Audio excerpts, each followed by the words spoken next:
No ranking da violência, o México supera com 17 municípios com alto índice de criminalidade, seguido aí do Brasil, dos Estados Unidos e ainda da Colômbia. Assunto aqui para o primeiro comentário do Paulo Alceu. Paulo, boa noite. Boa noite, Márcia. Boa noite a todos vocês que estão nos acompanhando aqui no ND Notícias. Marcinha, antes de entrar nesse assunto que você levantou, só queria fazer um registro de solidariedade à categoria de enfermagem, que eu tenho certeza que você também comunga nessa mesma direção. Não tenha dúvida. É um absurdo, Márcia, é um absurdo esses pedidos de vista constantes para reconhecer uma categoria que fez um trabalho de excelência durante a pandemia. Eu não consigo acreditar nisso. Eu tampouco. Mas, enfim, a gente segue acompanhando e atualizando aqui o que a gente pode e torcendo para que isso termine o quanto antes, porque eles merecem. Se tem alguém que merece, é essa categoria. Pois é, quando é um penduricalho, quando é um benefício, Resolvem quando é um... rápido. Ah, mas isso não perdem tempo. Vou entrar no assunto. Violência. São os países latino-americanos que somam o maior número de cidades mais violentas do mundo, lamentavelmente. O tráfico de drogas é a mola propulsora desse lamentável cenário.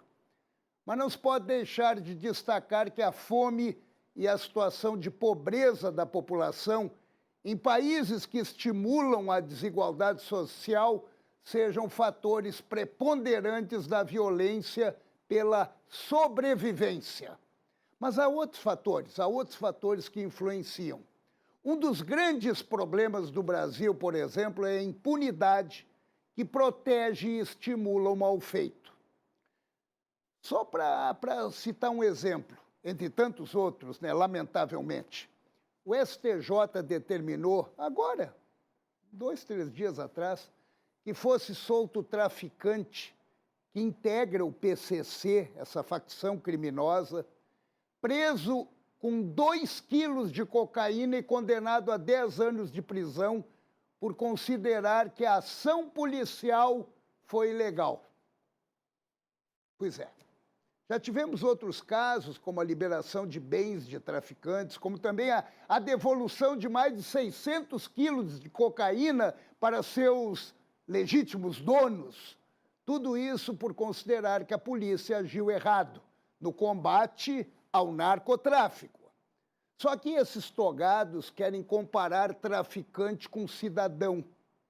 E esse sentimento começa e penetra numa cultura preocupante de um futuro, com certeza, nada promissor. A impunidade, basta folhear os livros de história para que você veja a forte relação da impunidade e da corrupção com o Brasil. E eu vou entrar numa curiosidade. O primeiro-ministro da Justiça do nosso país foi produto da impunidade. Pero Borges foi condenado por Dom João III, isso lá em 1547, por desvios de recursos de uma obra pública no Alentejo, lá em Portugal. Perdeu os direitos a cargos no Império, inclusive teve que devolver todo o dinheiro que desviou, o que não foi comprovado até hoje. Mas 1 ano e meio depois de condenado, foi nomeado pelo mesmo Dom João III como ouvidor-geral do Brasil, desembarcando em Salvador com o primeiro governador-geral, que foi Tomé de Souza, para ocupar o cargo correspondente a ministro da Justiça. Não é de hoje que vivenciamos a impunidade, inclusive agraciada com cargos de poder. Roubam e ainda viram autoridade. Isso é um fato real e vergonhoso. E atualmente contamos também com as decisões da Suprema Corte que mais alimentam a insegurança jurídica, além do novo ingrediente desse pacote de inversões, ou seja, a seletividade. Esse é o caminho que estamos trilhando de forma até desenfreada, além de amordaçar opiniões inversas e sufocar as verdades.